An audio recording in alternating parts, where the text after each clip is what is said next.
Fono Fetalai. O le ua mai ona e sisi le atumua o le tae au.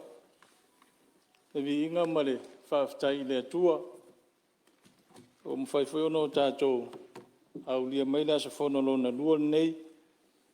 O le uruai fono nei fuitau sanga fou. Ia. E whatalo whatu ma hofalo whatu. Lawa fionga te Fono Fetalai. A pia foi le sui Fono Fetalai ma le whailau tusi. Ia whapea le o ofisa o le fono. Ma to te whapai te foi nai tu o le mauta. Le fiola o fionga ele. To mai tai pān mia. Fiola o fionga ele sui pān mia. Ia pa ia maulunga o le. Ali ima ta mai tai minsta o kapeneta. Ia whapea foi a fionga i minsta longo lango. Ia whapea foi le a fiola to nei tu o le malu. Fiola o fionga i tai ma le sui tai. Ia ma tātou wāenga whai o loa ngia le malo. Ma tot whatalo wha mau wholo whatu. I whaururunga o mtanga aluenga. Ia ma whaalapo tonga tū ma oti al malo. Ma whaun tātou ma futa le nei tae au. Le ngata i lea o nisio ma malu le atunu. Ia o ma whai ona tātou whono whatasi le nei tae au fou. Ia whapai te whori tāpua inga maulunga. Le fionga i le whamasino sili. O li mata mai tai whamasino. Ia whapea foi presidente o whanua masuafa. Ia matpa ia maulunga o le ofisa o le whamasinonga. E whatalo whatu foi tāpua inga i le. Ao mamanu o le malo ma le masiofo. Ia whapea foi le sui o le whono sui tofia ma le wharitua. Ia e maise o Samoa o au i tama ma ainga. Ainga foi ma la tau tama. Le uso ngā tua mua ma pule i tua au ma la taua. Ia ainga le taima le waa o fonti. Ia e maise o le au whai talo. Au whai ngā ruenga tofi. Au whai ngā ruenga pa ia le atua. Ia o loo whanau no manua wasa manu ia o le tātou atunu. O te whatalo whatu foi le. Sio i tu malo o Falelatai ma Samatau. Ia whapea le nofo whawhia ngai fio sio tātou i tu malo. Ia malo le langi a mama soi fua manuia. Awa tulai atu i le. Awa tele ma le mi ngau e tawai. Ia whaifose sao nei tu malo. Ia wale tala no ina o le. Tala whatau o le tupe. Numero mua mua.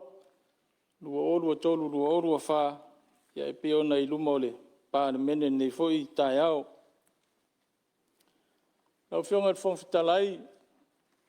Ia a mata se tala i le. Mo le atuat wha malo i le fionga i le. Minsta o tupe. E whapea foi matanga aluenga ma. Matanga aluenga umam wha ala poptonga malo. Ia sa ngā lulue mo le. Tapena ina o nei tala whatau wha popo mua le tupe. A mata Samatau tala i le. Mana onga nei tu malo. Ia naona toi whamanatu atu o nawa i nāle. Tā sanga nei tu malo. I ona awala ngā lue. O le awala lau papa. Ia le ngata i leo le. O le ala tele. Ia pe ona i nei vai tau ina wa. Pa ufo i ti munga at whai unga ma le amatanga o nei tau sanga. Ia o te lea sa whare tonu a wara tele lo i e taimi nei. Ia whapea fwere whare mai. Ia o tāru sanga umana nei tu malo nawa i nā. Ai nau na whamanatu atu. A watu le whafsiri i la fionga i minstao whatoanga. Le wantāru sanga nei tu malo i se. A wanoa mwhaisa talo mua po se urua i selenga. E on sila fia o lewa. Tolu neo tau sanga whanga solo nei po kalamita ua al malo. Ai le yo atu arfa so al malo nei tu malo. A tasi nei tu malo e se le malos. Tua e la tunu i fonga tau mafa. E le ngata i tu tono le tunu. Ia ai whapea foi le au ina atu i maketi i fafo. Mele na ntoi whamanatu atu i laua fionga i minsta. Ia ele i taua ne ale tō wha i lau whasoa. Ia o lo tari pele nei tu malo. Ia i steimi o joe le whaasolonga, a whai o leo wa lua tausanga ia wa misi nei tu malo. Rona winga e tau na whaafao na whaile urua i selenga nei tu malo mo nei tausanga whaatupewa a mataria. Ia ona ua mai lea ile tausanga i sui tamaitai. Lau whionga le whonga whitalai. Ia malie sui mamalo. Wa se avanoa manu le i se le. Mista whatu Sa noanga sui mamalu whatalo whatu. Lau whionga mista. Lau whionga le whonga whitalai mo le mamalu le pāne mene. Whatalo whatu fo il whafonga Samoa lo tapu i mai mota malawa. Ia po whelava le tafo le larulangi. Whaftai le tua ua tātou toi au lia. I nei aso whaopopo o le tātou fontanga. A le whaafsiri lau whionga i le sui mamalu. E le pu lea atua le mtanga luenga le tō whāri tu malo. E te whao o mai le aso. Teimi. E whai ei lau tō rua i se selenga. Whamini nonga na tamta upu. A whai loa i whina ngalo e whai tai au lau rua i se selenga. Whai loa. O uman whatatia la fua e pasi ai le lima se lau wafe. Le tātou mtanga luenga.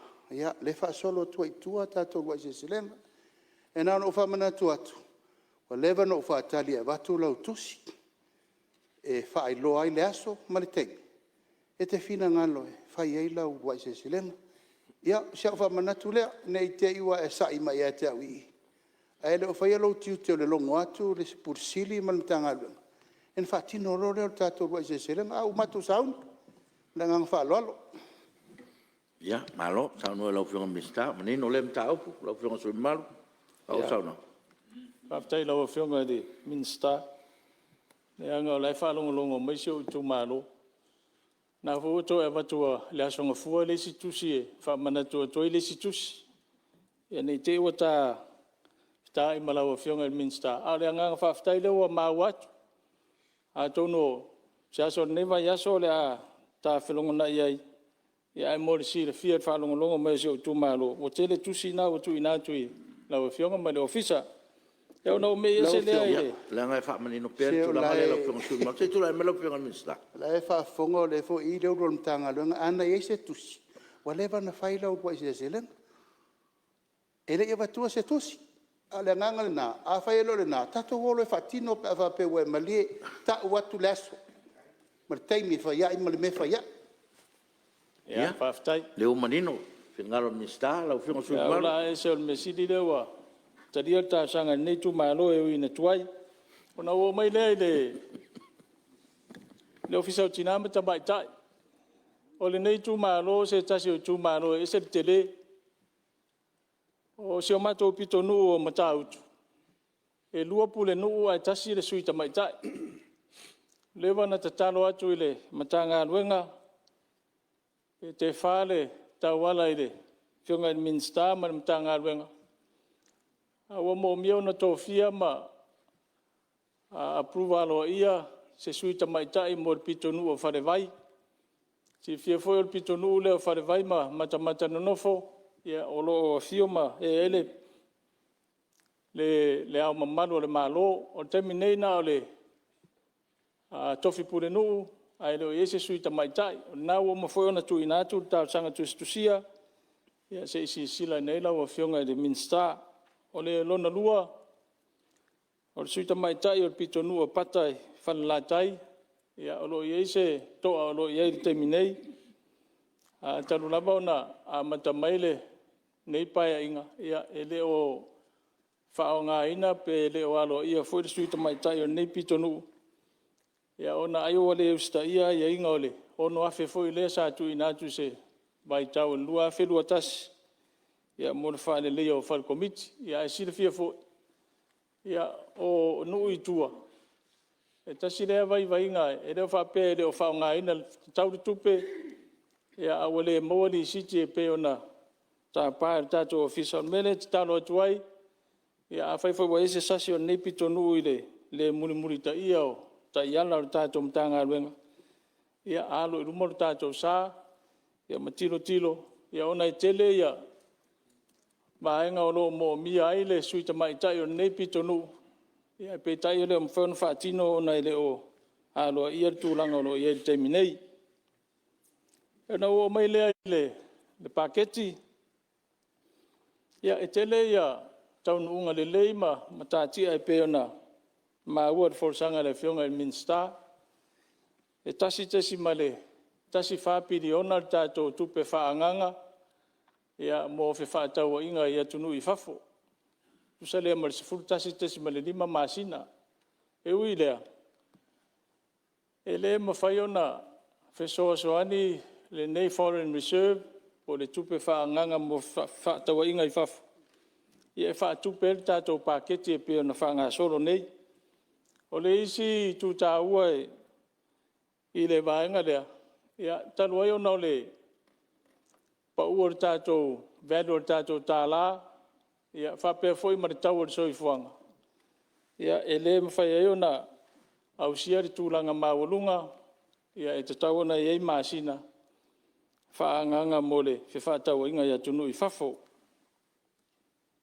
o le isi tu mole si la fiole sa tato ala langa i le tau sangante nei na ua o le piliona tato paketi o nei foi la ua mai le si tala fa o pop lona winga o sili atu i le piliona tato paketi i le taimile nei a o le reality le iai ona o le taunga tau so i fuang e le mawhai ai ona tutusa le value o le paketi malona whaatinoina. Eoi, whaatasi e male value o le tātou tāla. E peo nei waenga ia o le tauturi matai. E whai foi o le tātou fia de te leo o le tātou paketi wai ai. Ia e peo se waina nei tu malo. E le o tutusa le value o le paketi. Ia malona whaatinoina. Ono le tūlanga e peo ntau mwhai atu iai. O le taunga tau le sui whanga. Ai tasi le lui tau te lea, o le tu atu i lau fionga le minsta ma lo tātou malo. Ia, po le ani, whainga whawai ma whai ai, o no tātou fo ian whawhitau, ni lea wāri tani masani a le tu mai, e le ngata i lo tātou whainga malo i nei. E whapena fwoi whainga malo i whafo. O lo tau tatai le taua o lo whaia, Lucia ma tunu la ia whapea foi isa la elu. E tua ina i ele tau al soi whanga lo i nei. Ai te tau au na tātou ngā lulu e tātou. O le ani au ala. E mawhai ai. O na maua se wha ma avenga mole. Ma manu le tātou e tunu. Whaftai o leo mau atu o lewa. Maua se pa ua tau al swau. Ai tasi lea au ala tā ua. E whesoa swani le tau al soi whanga.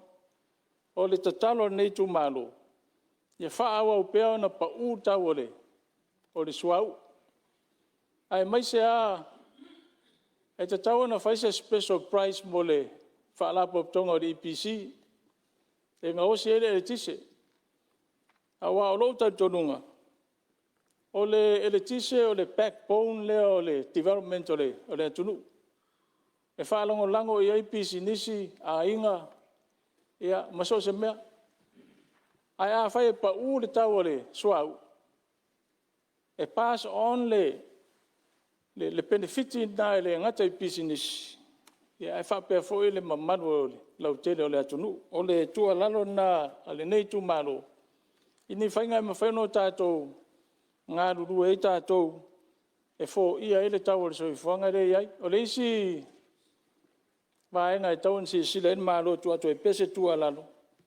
Ia o tiu te ma la fonga i lunga o mea tau mawhae iaso uma.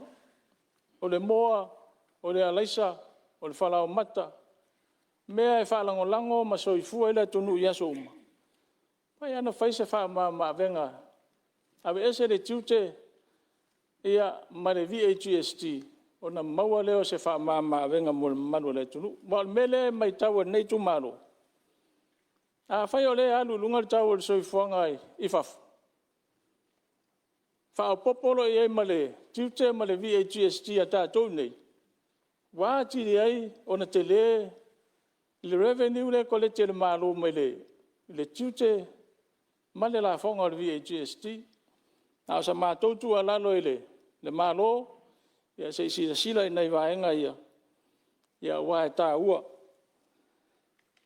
O le isi vaenga e fia watu ese tu alalo nei tu malo. E masani ona se isi sila ne lawa fionga minsta. I tau sanga e lua o tua nai. Ia le foi matai tu fa nga solonga nei. Tau sanga fa tupe fa nga solo. Le mea ne o le roll over. A le uma ona fa nga tupe le tau sanga. E fa mai roll over i le isi tau sanga. A o le manato nei tu malo tu sai mawhinga whawai. Ma le tu la fono. A le mai au na whao ngā se tupe le tausang. E te tau antoi au mai tono le pān mene. A wai le eise isi pule i tua to le pān mene nei. E mawhai ono la tau whātanga ina se roll over se tupe wale mo na whao ngā e le taimina watu e whao ngā ai. O le mea whai lea sa o le mea masani le au whainga rengan malo. A lata ino le a uma le financial year le uma tupe. E tau mawhaia e whao ngā i uma. A waa le uma. E lau te le toi maua tupe na e toi whaafoi mai tonu nei pān mene. E toi a watu ai le whātananga. Bo where isi mea e whao ngā i ai. Ai pe e whaula ta whaalonga le meo le roll over. Roll over i tua i o. Ai le au mai tonu le pān mene. Nā o le pāle mene nei. E mawhai ona a watu ai se whātananga. O se toi whaawau ona whao ngā se leni o le mai ona whao ngā. Ona wo mai lea i le pārapo tonga marosi anga tau e tise.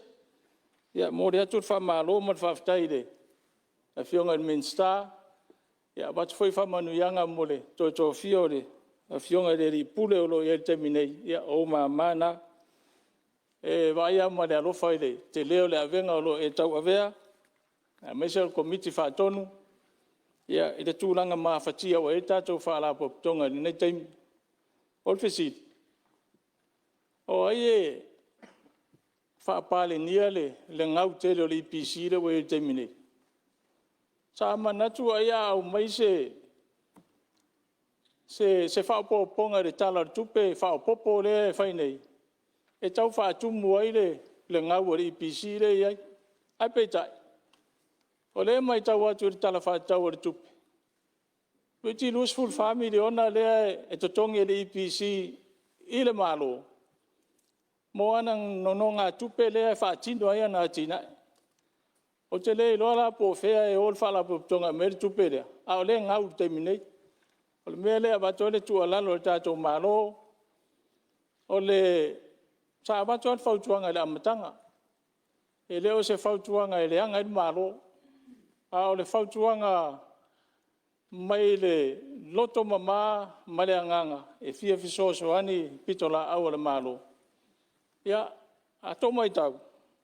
O tele o toi whai atua e le tau le tise i le lua tau sanga le wa A lea lau o toi whai atu se tala le taimin le.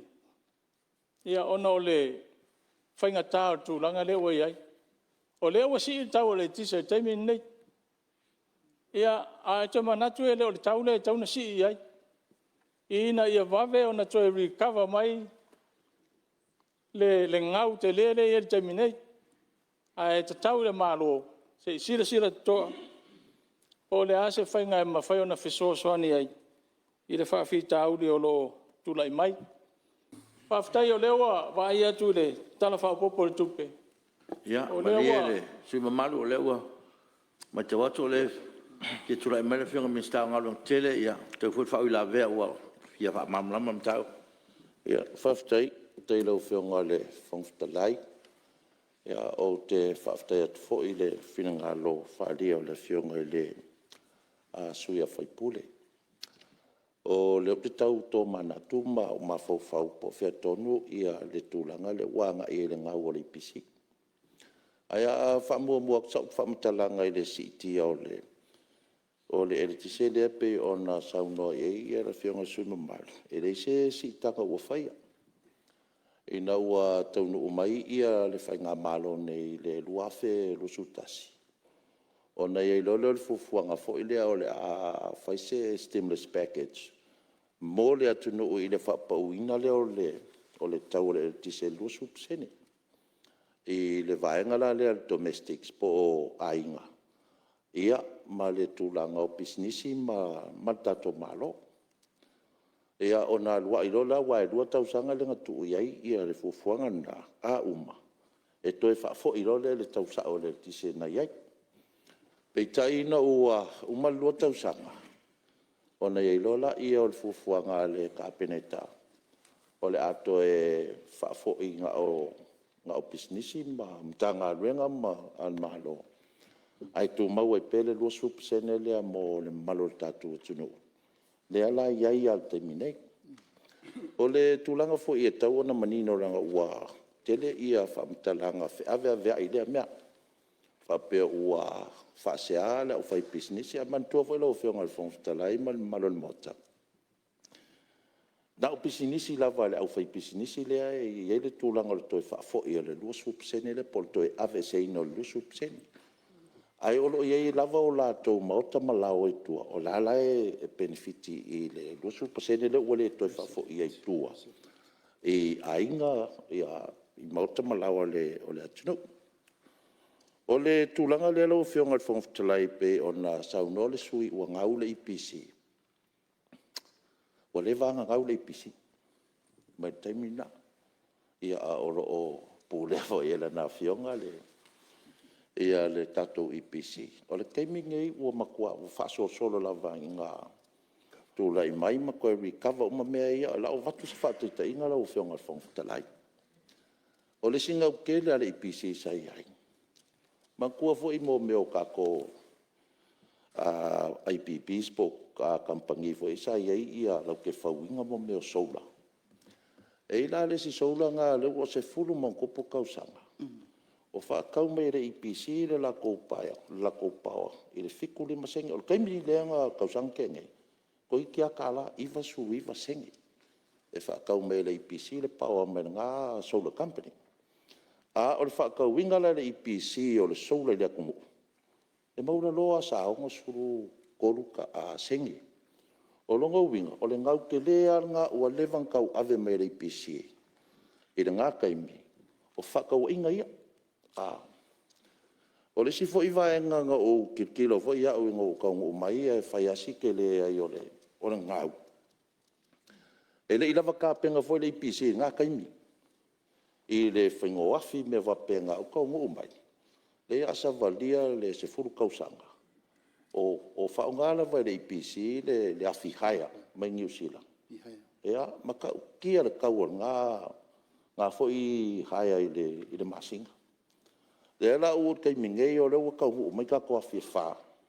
I le kai mingei kei loa le ua kaungu mai i ka ko whangua. E ave ila le siafi esu ila le afi la isa va ila e o mai kai mingei. O la e sua kupe ai i a le sia kungu o mea ngā o mai. E peira o kulanga ngea la ua whionga le whongwhitala i langa e le longa maadi e fo i le saunoanga le suima malu. I le whaafonga le au whainga renga. E le lako kau ki ngā lue. Ia au le pei fōringa mai aka ua kule upu ngau. O rongo winga le se lako ngā lue ngā whai. Lau ke le ilo fo i whaakingo ngā lue ngā. Inga ia polofiki le EPC. Wha malu lua koe lau whionga i le suinga malu. O kako ngā lue ngā e kau ke ngā lue whaakasi o ke ilo fo i eilo ko mai whaakoa. I le kūlanga o mea kau erkise ma meo me whapenga. Ia. A whapea o sasi ia po ua lape fo e ngā kaimi. Ia sosoangi mai. Po lasau whaukuanga e whaukuai ngai ia kako pūlenga o erkise. A orkulanga ia. Lafa ko a makanga whao ngāre lei. Ia le ko mai o le au whainga renga le EPC. Inga woku ua ia whai lako. Ka kala mailo lako waka mamaila i ei malo lako sirifia. E whakingoi mea auange i ka mawhai fo i le whai ako saka sko kasi. Po se rua.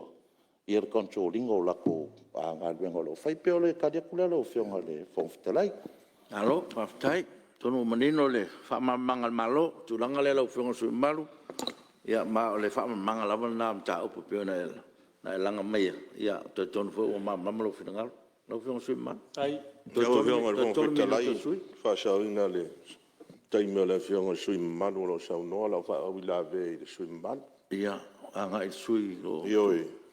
O lau fesili ua lea ua ta ua ia lea sa pulea foi le tatou EPC e taimi o tona ono na winga telelon si le fia e le tūlanga o e le EPC ala fisili e la wa fionga e taimi na tu ua ai le ngā luenga wa tō fia o e ave whaipule e sa o le tala na umaua sa e le ongo 10 miliona o savings ala EPC a taimi nei le ala wa e sao no wa le au le te ia tu la fa lo o so no ni taia o fe la o ele o 10 miliona le sa e savings a o le so la ho la le company ta o i wa la sa e sa ngolo ele o fionga le suimba o la ofisi era le so la company ngal Queen Power o ele e share ni skala e do le ma sei fa ma ma ya fa mo le ku la ga o le fia ma la si fia mo la poi fa fo mai sambo le lu su pasenge era lo ku lu su pasenge ko nge company ola la le au ku o la usawa wa afia ku pe fasili bo profit ki company o fa solo in fa le ko au dai foi ngal o ngal ku o masi le ngal nga fa ngai be fa ngal o dai lo ngai company ma ngai ti ya le va fe ko ki lu su pasenge le wa ma wa final pe FESILIGIA se so ngi mai lo fio su ma mon ka kai le tali mai le sui malu ia ona ole ka ole ele yo asau sau no le on sul milion ia le wala ngala ngatu le e sui te tai se tu la no lo fionga le sui mal Te la go fionga de fon fitanai. E mana tu le ane fa tau tai le sau no ngala fionga le minsta. Ia au tu langa tonu le sau tau fa mamla mat. O te tu nga nga di EPC la tala tele ono 10 miliona le accumulated profit. Tamine mutuale ma se metas. Wale ngata le se mea wa fa solo i tu le negative fa tau 10 miliona le negative la wa e pe ona me ia le tau la ai mana ona va ia lo fa la botong ia se tu la mai lo fa minsta la le wa le ya fa mamla mo o le insurance ngā le self-insurance ala EPC le tano mai ai. Ia o le taimilana o la hasa ngalue ia le fionga le rifai Ia o lana ia la ngā whaingu mela o le almost 10 miliona. O le melesa o tau atu iai e kolu 15 miliona. Kau i kongua marikei mea koviki la o fionga al whangwhtalai. Lea sa whaalu ngai ia ngise o vaenga o selengi ngā. Te minela wa umang koe recover E mafua o ngā kula i mai de vaenga ngā. E le kai mea whai ngā malo la. Se masala koe ki los fulu kausanga e le... E o fio ngā whangwhikalai, ma ia la malo ngalo. Ora o FESILIGIA o rea ngā i le sui lea. Ia, o sai mai se i whao pensau no ngā minsta. E reire kari mai peo le sui. Wa ia le anga sa wak. Ia, o luka karango o saunoa ngā le fionga le rifai pule. Ia, o kai milana ngā au kasau, luas fulmong kopo kausanga. E le i wha fo ia en malo le tax return na le EPC. Ngā e luas fulmong kopo lusu 1 milion. Le la fa ko a makon ko ave ia ia ka ko fa ngā malo ngai. Le o umanga apply mai ia le EPC. Se ko kongia ku tax ia i se fa la ko ngalwa. Le la wa af. Il kai mingai. O le kulanga la ngala o fionga whangwhitalai o lea e kau kurikura. Whamangingo ku vaenga i e le kakau o ngā koe o kere i eise sa ngwanga. E kairo ia o ko. Ai a o longo kanga kalanga kongo le EPC. E anga kou sit fia lo la ia. Le wha le kongo ngai ei. Le ala wa umau kanga koe a uri umaku ia. Ngai mangu mingumi ia ngai i. Ia ala ke ea kanga mea vaku la o fionga ma le whafonga le turu ma le mau. Lai ke lea lis ka ngā mea o lai wha solo msing kapea. Mai wha loa? Ia, ue foi manatu no foa o leo wa manino i tūlanga ma o tali al ma lo tali muli nai mauta. Me lea, ia, ua manatu foi no foa. Ia, ua leo tali manino o tali ngā ma lo. Ta le tua ngai whakano le, pātelo le sa noa le, patala al whangwhtalai. I reo sa au lau whai unga lea mai nei. O leo wa whai atu tala. E ka o le aver siri i le sui o leo batou. o manatari marisui. Lala mai lano, leo o manatari marisui. O le la wala lai lalo. Ia. A o ke mga ia sila mai le kungu i lau whai unga leo whai. Ia, o le lava alu tato tu la fontu mau. Ia, e manatu foi. Sui mamalu, ia, o leo manino le tali le malo. Ia ma le tali muni lava lea. Sa tu lai mai foi ngā malo. Ia, o tulanga lava natas. E al mele o fia tu e lo fionga. E le fai foi na fsilingia fon ftalai. O leo que fsilia ko mo fa malma. Ala mai lalo. O leo que fsilia ko mo fa malma. Leo que fa o fia mamlama. O leo sa va tu le fsili. E ave il sui le sa no nei. Le sa ave ma pulsili. E fia mamlama si a mai sa fa pentalaga.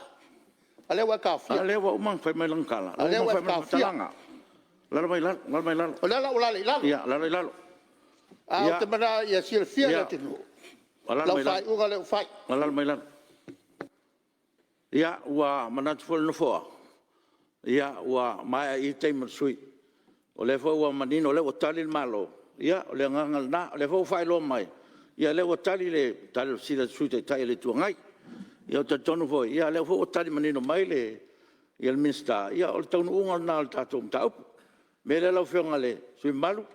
Ia, o le tulangal na o lau saunanga. Ia o whionga le fong whitalai. O te le tua talia le tulai mai, lau whionga sui te tai. Mo maunga le mauta. Lala mai lalo. E le italia sui lau fesili. Au maria wala foi lea. Ia, lala mai lalo. Eu ia le fa maria inga. Ia wala lea. Ia, lau whionga le, sui mamalu. Ia, o le watu le, whautuanga le fong talai. E mo lava se avanoa. Ia, se tulai mai lau whionga le, mistao. Manatu atu lava e le whaafonga mai e Samoa, ma le mai moa al pāne mene le nei tai au I nei tūlanga wa tātou wo o iai. Se mātai au māsiasi le nei mea o le ava atu I lau e whionga le whongwhitalai. E le I fua e se tapa. O e nei mea tō te tūla I tu lava. Te mea fie vasa. Tō le mi ngau le whongwhitalai le tapu ai Lau pāne. whionga te te le tuangai, lala mai lalo se mai, sao no ngan minsta. O la fai so le mi ngau. Nan me to te le ma fau so o ai le fai fono al parmen. O ai tato te fa alo ye. Ia. Le fonga feta lai il mota. Ala fai per nei mea. A fai sa lo tato upu. Ta le ta tauna e I. Ia. Ta le tauna sa fai pono nei. Ia, fa marua tu lau whionga Le minsta. sila me wo mana topu. Uma na soli tu la fono. Ia. Lo fiona Ele to la lai. nganga o no foa. Ia. Ia, on sai mai se whatu tala no foa. Ia, te le ale alofa, te le fu le ava. E manatu atu o tātou tai o le tunu. Tātou te whaia ia, se whelafo inga I fia whaafonga I le tunu. A tātou olo I tūlanga whapea fia sau noa matulai mai. O le nganga na, o mono whamanatu tātou la fontu mau. I tai o sola.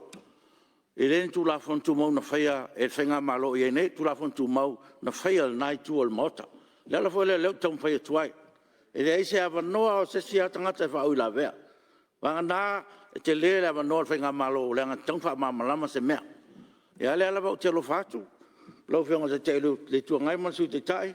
Ia lua alo whangia fo ile, na fua ma tau whenga ngā ruenga. Le ala vai mamangia whina ngalo sui mamalu, le fo tali le malo. Ia, sa wha pēnā fo I outou taimi. E le tali muri a, o le tali al malo, o le nā. O anisi mei tu atu. Le awa noa tua, wha pēnā so tai. E atu tonu mai o le maota, tātu wotu la forum, tātu woi mea sa. Le ngau te awa atu, te alofa atu, ia te o tau mātu tua. Ai o tau rafa kia fo le whongwhitalai. E file mu atu whongwhitalai, au fo ngale fia. Ia ngau fo le ngisi tūlanga, au kere manga o le mea nā. Le ngau lai wha whongwhonga mai le tunu. Sira fia le tunu u le tiuta le whongwhitalai. Ia maua file mu, maua le toa maari o le maota. Au mta upuia. O mta upua wha pēnā, au le tani mu le muri au le malo.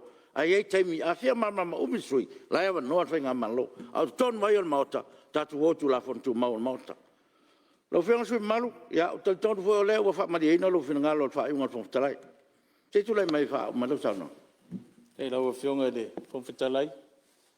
E uia ina langona fut fano no nei sui ona wa fao mal taimi ya ai mure tu da nganga faftai le se mana tu fa tau ta mana fionga ide min sta por malo pe ona sa no la fiong ya or tari o mai or tari na au le wa wat sama tu alalo o le fau tuanga ina manuia malo le angal malo ele sen malo na o to o le malo a to ta to le mafaiona tu ua i tuan fautuanga lelei.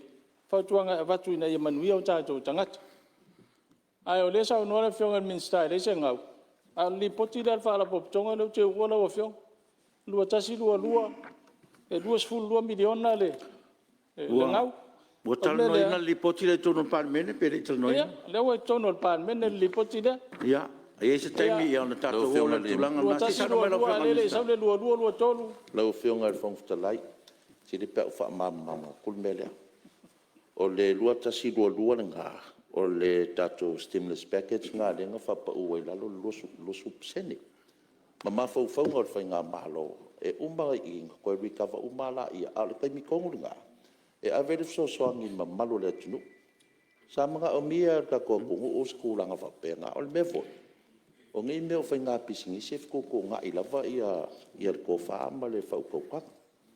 A o mga o mia loa e le malo ia po le malo le tunu sef soangi. E whapea ngā lea o ngā koko ngā ia kula whonga mo whainga whaavai al malo. I sef soangi ave le tunu. E rei kupo lea mea mua. Ai or kulanga la ngai o la kai mingei le la a makan ko recover uma ia le kulanga le pe on sa ngo e sui mal ia mal falwa ia o le wa fa manatu mai ele i tal noina li poti le wa fa ile lo fon su malu a tonu ese taimi ia na mau lo la no tal noina me le wa fina ngalo e ona ele i tal noina to no parlamento na wa ilungole eu to lau ia ele i tal noina me le wa manatu ia wa fa o mai il taimi o lau fionga su mal mai alu taimi na usta ia le fatununga lau fionga le fon fetalai ia manuia tele ia to taimi o to ne ia so fon tanga tato pan mene paftai fionga fon fetalai pupu wasembe fi fa mamlam o fia mamlam mai fo ia be fi fa mamlam o fia mamlam mai fo ia sei ona tu la fon tu mau pe ona faula ve fia mamlama e ta ua le FESILIGIA le sui tai o se faula ve le o fia mamlama le sa FESILIGIA le si ia e ta ua le FESILIGIA le sui tai o se faula ve tu sai tu la pa wala me lo tu a fa le ai wa ova le mafufau ia ma le foi le fionga le minsta ia o FESILIGIA le mafufau i ro FESILIGIA va ia pai kau le kula fong ku mau lau fionga le be FIFA mal malamba le nga il FESILIGIA fa ila le manino lua mea be FIFA sao me FIFA mal malamba lau fo o sa o mo kele ma fo fa o ke FESILIGIA lu kula fong ku mau ia o le nga kele ma le lau fionga ma le lu fionga se tu mai pel no fole lau fionga ia e fatanga le FESILIGIA ale sui mamaru anga ile le sui le sa noa ia e pion fia mamla mai foi ia lena mafuan fatanga no fo ia al fa lau teleina la ia wala kere ale lungo lang ngo fa ia fa popo si be kala ia e nga foi me tup le fa fon mai su te tai ia lo fangia ia tulanga fa pe ia FESILIGIA pe ma fa ula ve me o lo sa no e sui ia na manino lo le tatula fon tu mau ia ile ia le o mai ale mta upu o la fa nga solo tatu fono tu lai mai se sui